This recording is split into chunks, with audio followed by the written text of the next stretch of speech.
Bienvenidos a esta segunda parte del capítulo 3 en el que vamos a seguir conociendo todo lo relacionado con la dirección IPv4 en binario. En esta ocasión vamos con la conversión de binario a decimal. Esta conversión tampoco es tan difícil, ni mucho menos. Es tan sencillo como ir multiplicando por 2 el número que se encuentra en la posición y elevarlo a la posición donde se encuentra. En este caso tenemos un ejemplo que es el número 11011010 y lo que hacemos en primer lugar es contar desde la última posición hasta la primera la cantidad de números que tenemos, empezando el 0. La última posición siempre va a ser 0, entonces contamos, por ejemplo, 0, 1, 2, 3, 4, 5, 6 y 7. Tenemos 7 números y esos 7 números lo vamos a ir multiplicando por 2. Por ejemplo, tenemos 1 por 2 elevado a 7 y nos da 128. El otro 1 también lo dividimos con la posición anterior, que es la 2 elevado a 6, y tenemos 64. Lo mismo, 2 elevado a 5, 32. Y luego el siguiente es otro 0. El otro un 8, el otro un 0 y el otro un 2.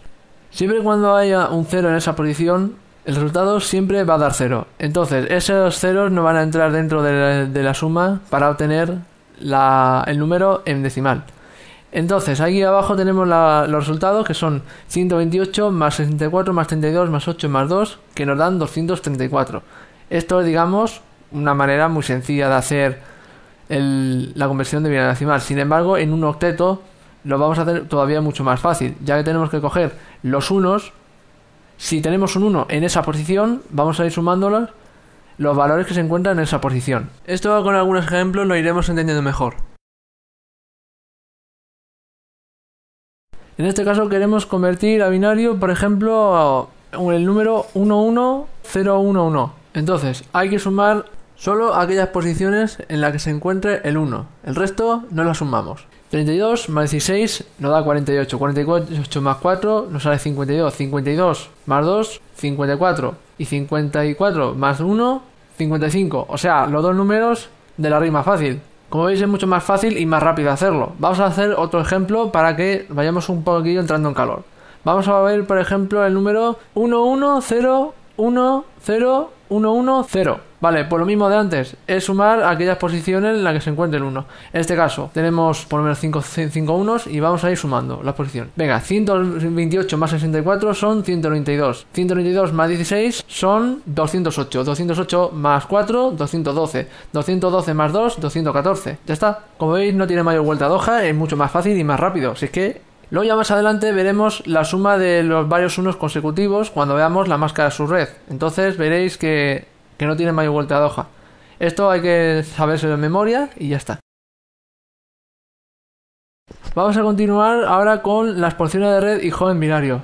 Entonces hemos visto en el tema anterior que la dirección IPv4 se divide en dos partes. Tenemos la porción de red y la porción de host. Ahora mismo tenemos aquí las dos porciones tanto en decimal como en binario. Los números que están en color turquesa representan la porción de red y los que están en amarillo nos representan la porción de host. Esto es otra de las partes fundamentales a la hora de realizar la división en subredes. Tipo de dirección del sistema binario. Este es un punto bastante interesantísimo. Entonces, las porciones de red y host también dan lugar a los distintos tipos de direcciones con un propósito específico. Primero, la dirección de red será aquella cuando la porción de los hosts estén todos a 0. La de broadcast será todo lo contrario, cuando estén todos a 1. Y volvemos a recordar, las direcciones de red y de broadcast no se utilizarán como direcciones de host. Serán aquellas direcciones que se encuentren entre ese rango, entre la dirección de red y la de broadcast. Eso ya lo vimos en el capítulo anterior. Y ahora que estamos hablando de las direcciones de host utilizables, conviene tener en cuenta que las direcciones de red de host utilizables las podemos ver en binario sin que haya, digamos, en la parte de host un número, una secuencia completa de ceros y unos. No, cuando veamos, pues yo que sé, un 1, 0, 1, 0, 1, 0, cuando veamos valores distintos que no estén ni todos en 1 ni todos en 0. Esa es una dirección de host utilizable. Y la máscara de red o subred será aquella cuando la porción de red se encuentre todo a 1. Y nos va a dar una referencia de cuántos bits está formada para la porción de red. A continuación vamos a ver unos cuantos ejemplos de direcciones de red, direcciones de broadcast y de los anteriores tipos de direcciones que hemos visto. Por ejemplo, tenemos aquí una dirección de red, la que nos encontramos con la parte de red, perdón, la porción de red en color turquesa y la porción de host en color amarillo. ¿Veis las diferencias entre la dirección de red y la de broadcast? La porción de host está todo a ceros y la dirección de broadcast tiene los bits de la porción de host todos a 1. Entonces, esto sugiere que lo tengáis en cuenta a la hora de realizar sus redes, porque habrá algún ejercicio en el que diga, a ver, ¿cuáles son de su red? ¿Cuál dirección es de su red? Y hoy, ¿cuál es la de broadcast? Otros ejemplos de direcciones que vamos a ver a continuación va a ser, una de ellas es la dirección de host utilizable, que como estáis viendo, la porción de host no está ni de todos a 0 ni de todos a 1. Veis que el último número tiene un 1, ¿veis? Esta es, digamos, una de las direcciones que sí se le puede asignar a un dispositivo, ya sea un PC, ya sea un router, etcétera, etcétera. Y la máscara a su red, como estáis viendo, la porción de red se encuentra todo a 1 y nos está indicando cuántos bits son los que conforman la dirección de red, el espacio de red. ¿Me explico? Entonces, como podéis ver, viendo una dirección IPv4 en binario nos resulta mucho más fácil y nos podemos manejar aún mejor que un sistema decimal. Porque si no tenemos una referencia exacta del sistema binario, lo vamos a tener muy chungo a la hora de realizar sus redes. ¿Me explico? Entonces, yo sugiero que lo tengáis esto en cuenta. Porque luego llegará algún ejercicio que diga, venga, esta dirección es tal, esta dirección es tal. ¿Lo veis? Eso sí, cuando hablo de la máscara de red o de su red puede generar bastante confusión, porque nos estamos relacionando por igual la máscara de red con la de su red. La máscara de red será la red grande y la máscara de su red será la red pequeña, o sea. Esta es otra parte importante a la hora de realizar sus redes, ya que tenemos que aprender a manejar, a contar, digamos, cuál es el valor en decimal de una máscara de red o de su red. Entonces, como podemos ver, en la máscara de su red, a la hora de pasar a decimal tampoco tiene mayor miga. Es tan solo sumar los valores de las posiciones en donde se encuentren los unos. En este caso, aquí volvemos de nuevo a mostrar la valores de las posiciones y aquí abajo encontramos las sumas correspondientes a cada posición. Recordamos el 128, el 64, el 32, el 16, el 8, el 4, el 2 y el 1. En este caso tenemos la suma de izquierda a derecha, que es 128, 122, 224, 240, 248, 252, 254 y 255. Esto nos va a servir a la hora de obtener la máscara de su red en decimal. Así que conviene que lo tengáis bastante en cuenta cuando vayáis a realizar sus redes sin clase.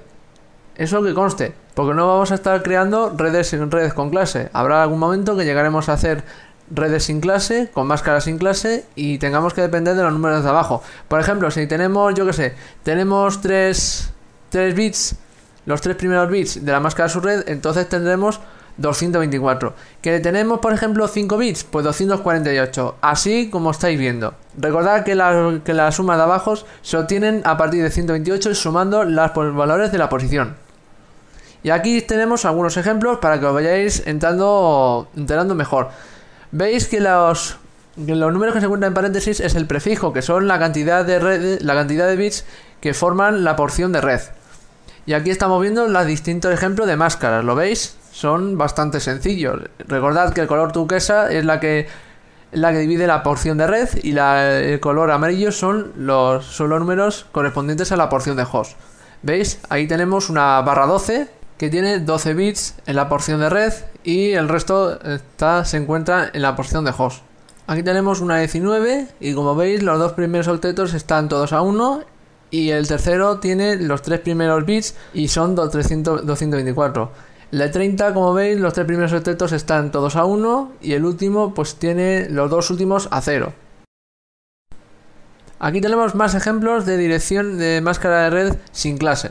Entonces, como podéis ver, la primera es una barra 9, la segunda una barra 18 y la otra una barra 23.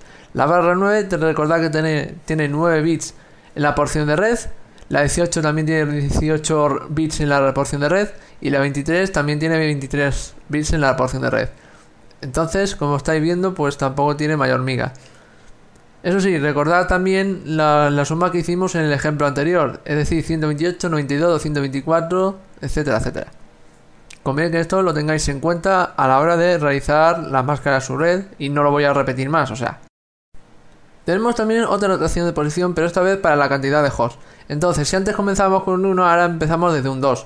¿Y cómo tenemos ese 2 desde la última posición? Pues tan sencillo como utilizar la operación 2 elevado a la cantidad de bits. En este caso, 2 elevado a 1 nos sale 2, 2 elevado a 2 sale 4, 2 elevado a 3 sale 8, 2 elevado a 4 sale 16, así sucesivamente hasta que llegamos al primer bit, que es 256, que es 2 elevado a 8 y nos sale 256. Esto nos va a ser útil para cuando queremos obtener la cantidad de hosts cuando cogemos una cantidad de bits. Por ejemplo, si cogemos 5 bits para la cantidad de hosts, nos sale 32 hosts. Os dije antes que no nos íbamos a limitar a coger 8 bits para la cantidad de hosts. Podemos coger más de 8 bits para tener mayor cantidad de hosts. Así podemos crear redes con mayor cantidad de hosts. Veis que a medida que vamos tomando un bit más, se duplica la cantidad máxima de hosts que podemos llegar a tener en esa subred. Veis que podemos llegar a tener hasta 24 bits, con lo que nos sale una cantidad de 16 millones de hosts, con lo cual es exponencial, y que luego al realizar la división en subredes, pues se va a convertir en una tarea frustrante, o sea. Pero anda para la gente novata. Los que han hecho el CCNA y los que han hecho Subnetting en su vida, pues tampoco no han tenido ningún problema. Pero anda que para la gente novata, tela. En fin, en esta tabla podéis tener una referencia exacta de la cantidad de hosts que podemos tener cogiendo una cantidad determinada de bits. Y ya está, con esto ya se ha terminado este capítulo. Ya hemos conocido lo más fundamental para realizar la división en subredes. Como veis, ha sido un capítulo entretenido y eso sí, ha durado más de 2 partes. Y creo yo que ha merecido bastante la pena. Entonces, la mejor manera de ir aprendiendo es hacer actividades. Y para este capítulo os he propuesto unas actividades que las tenéis en formato PDF. Y en la descripción del vídeo tenéis el enlace al PDF para que vayáis haciendo los ejercicios y así os vayáis integrando un poquito más, para que le vayáis cogiendo más soltura a la conversión del sistema binario a decimal, etcétera, etcétera. Todo lo que hemos visto lo vais a poner en práctica en estas actividades. Recordad también que son actividades voluntarias que las puede entregar quien le dé la gana, las puede hacer quien le dé la gana, pero el que me las entregue me tendrá que enviar un email con las respuestas de las actividades. Es decir, ponéis por ejemplo ejercicio 1, pum, apartado A tal, etcétera, etcétera. Ya sabéis dónde van los tiros, ¿no? Bueno, recordad también que la división en sus redes puede llegar a ser una de las funciones que vayáis a desempeñar cuando os contraten como administrador de red. Así que no lo toméis esto como un hobby y recordad que puede llegar a ser importante tanto para la empresa como para vosotros, porque sois vosotros los que estáis aprendiendo ahora y esto lo vais a poner en práctica en una empresa, ¿vale? Os dije también en el capítulo anterior que íbamos a ver en este capítulo la operación para obtener la cantidad de hosts utilizables. Eso lo vamos a ver en el siguiente capítulo, que se va a basar en los principios del subnetting, es decir, algunas tareas básicas para la realización, la división en sus redes. Ya sabéis que podéis contactar conmigo mediante mensaje personal, email, futuzormegla@gmail.com, mediante el Facebook, lo tenéis en la descripción de mi canal, y también podéis contactar conmigo a través del 20 como futuzormegla separado. En fin, espero que lo hayáis pasado de puta madre, espero que estemos mostrando bastante interés en este curso y sobre todo espero que haya más visitas en mi canal, porque vamos, hace mucho tiempo que no he subido ningún vídeo y esto está más muerto que Matusalén, o sea. En fin, mátane y que la fuerza interior os guíe.